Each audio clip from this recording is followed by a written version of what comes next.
राजस्थान में 7 विधानसभा सीटों पर उपचुनाव हैं। कांग्रेस, बीजेपी के साथ साथ कुछ क्षेत्रीय दलों के नेताओं की प्रतिष्ठा दांव पर हैं। उपचुनाव में हार जीत का वैसे तो भजनलाल सरकार पे कोई असर पड़ने वाला नहीं है, लेकिन नेताओं के कद पर इसका असर जरूर देखने को मिलेगा। 7 सीटों के परिणाम लगभग एक जैसे ही आ रहे हैं। यदि इस बार ये परिणाम अलग हुए, यानी कि रिपीटिवली खींवसर में आरएलपी जीत रही है, रिपीटिवली 84 में बीटीपी भारत आदिवासी जीत रही है, रिपीटिवली रामगढ़ में कांग्रेस हैं, इसके अलावा देवली उनियारा में कांग्रेस हैं, इसके अलावा दौसा में कांग्रेस हैं, इसके अलावा झुंझुनू में कांग्रेस है, रिपीटिवली और सलूम्बर में भाजपा। लेकिन इस बार क्या रहता है, अगर परिणाम अलग हुए तो बड़े नेताओं में प्रदेश का नेतृत्व करने वालों की छवि कम ज्यादा होना लगभग तय नजर आ रही है। क्योंकि जिस तरह से कांग्रेस में गोविंद सिंह डोटासरा ने लोकसभा चुनाव और उसके बाद अपने कद को रेज किया है और वो सचिन पायलट या अशोक गहलोत के आसपास पहुंचने में सफल रहे हैं, तो कांग्रेस के ही कई नेता जो कि गहलोत या पायलट कैंप के हैं, वो उनके जो गमछा है उसकी साइज थोड़ा कम करने के बारे में सोच रहे होंगे निश्चित तौर पर। क्षेत्रीय दलों के नेता भी एड़ी चोटी का जोर लगा रहे हैं। तो भाजपा की ओर से उपचुनाव का सारा दारोमदार जो है वो प्रदेश अध्यक्ष मदन राठौड़, मुख्यमंत्री भजनलाल शर्मा और प्रदेश के प्रभारी राधा मोहन दास अग्रवाल पर हैं। आपने नोटिस किया होगा कि विधानसभा चुनाव में जो चेहरे थे, विधानसभा चुनाव के बाद लोकसभा चुनाव में जो चेहरे थे, अब आप देखिए कि वहां लोकसभा चुनाव में जरूर भजनलाल शर्मा थे, 11 सीटें भाजपा हार गई, लेकिन विधानसभा चुनाव में चले सीपी जोशी चेहरा थे, वसुंधरा राजे चेहरा थी, प्रभारी उस समय दूसरे हुआ करते थे अरुण सिंह, राजेंद्र राठौड़ चेहरा थे, लेकिन सतीश पूनिया भी, लेकिन ये लोग कहीं नहीं है। नई सरकार, नए चेहरे, नया अंदाज। तो देखना है कि ये जो तीनों नेता प्रत्येक सीट उपचुनाव के लेकर जो रणनीति पे काम कर रहे हैं उसमें इनका रिजल्ट पे, क्योंकि अगर इसमें सलूम्बर भाजपा के पास है, बाकी 6 सीटों पर या तो आरएलपी बीजेपी है या कांग्रेस है। तो बड़ा सवाल यह है कि अगर भाजपा इसमें से जो भी सीटें जीतती हैं और सरकार का होना, सरकार के 4 साल पड़े होना, यह बहुत इंपॉर्टेंट फैक्टर है। क्योंकि गंगानगर के करणपुर वाले रिजल्ट को देखें तो वहां स्थिति अलग है, वो बगावत वाला बेल्ट है, प्रत्येक व्यक्ति एक पॉलिटिकल सोच, थोड़ा सा कम्युनिज्म है, थोड़ा सा लेफ्ट झलक मिलती है। समय से पहले सुरेंद्रपाल सिंह टीटी को जिस तरह से मंत्री बनाया, लोगों को रास नहीं आया करणपुर में, और एक महीने भर के भीतर ही एंटी इनकम्बेंसी डेवलप हो गई।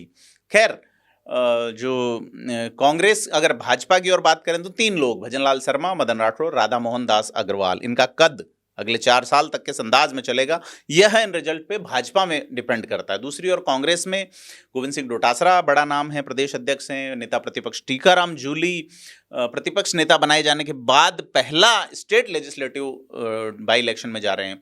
पूर्व मुख्यमंत्री अशोक गहलोत, पूर्व डिप्टी सीएम सचिन पायलट। अब ज्यादातर जो नेता हैं जो सांसद बने कांग्रेस के टिकट पे, वो लोग ज्यादातर सचिन पायलट खेमे के हैं, और इन्हीं नेताओं का जो है वो आगे का रिजल्ट तय होना। क्योंकि कांग्रेस में अब वर्चस्व की, क्या अशोक गहलोत लौट पाएंगे अगले विधानसभा चुनाव से पहले, परिसीमन के बाद क्या स्थिति रहती है, सचिन पायलट जो कि पैर जमा चुके हैं या उनके पैर जो है वो जम रहे हैं, बड़ी चीज है। डोटासरा जिन्होंने खास करके अपने इलाके में, झुंझुनू, शेखावाटी, चोरू वाले इलाके में गजब का परफॉर्म किया, नागौर तक उन्होंने, या बाड़मेर में भी कांग्रेस जीती, तो बड़ी चीज़ है। तो सबसे इम्पोर्टेंट ये माना जा रहा है कि डोटासरा ने उपचुनाव के दौरान क्षेत्रीय दलों से गठबंधन पर हाँ नहीं भरी, और कांग्रेस ने किसी पे गठबंधन नहीं किया, जबकि लोकसभा चुनाव में गठबंधन था। ऐसे में ये चुनाव गोविंद सिंह डोटासरा के लिए भी एक बड़ा महत्वपूर्ण माना जा रहा है।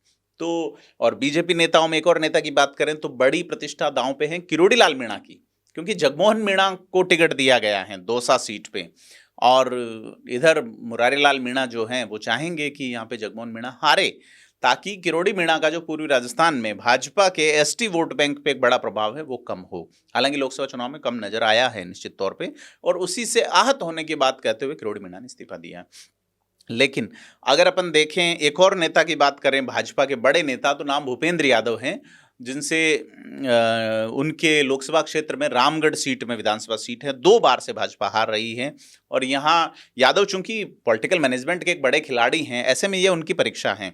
और सवाल ये है कि अब जो बाकी नेताओं की बात करें तो झुंझुनू सीट पे शीशराम ओला की तीसरी पीढ़ी यानी कि अमित ओला को उतारा गया है। उनके पिता ब्रजेंद्र ओला 4 बार विधायक और 5वीं बार में सांसद बने।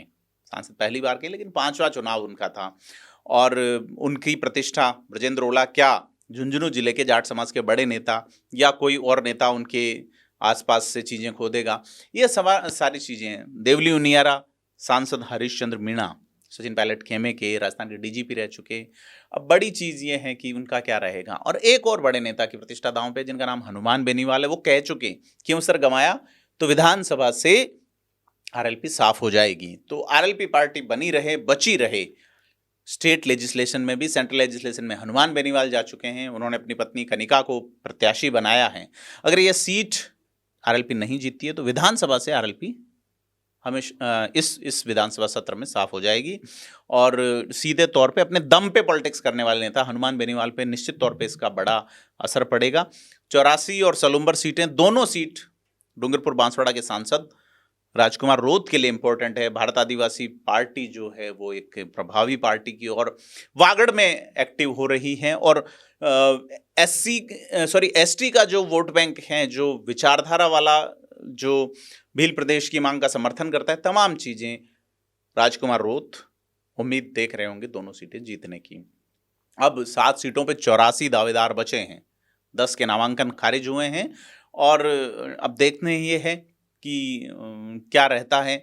सारा कुछ जो मैनेजमेंट है वो डिपेंड करेगा कि वोट किस ओर जाते हैं। आपको क्या लगता है, कमेंट करके बताएं। वीडियो को लाइक शेयर करें। धन्यवाद।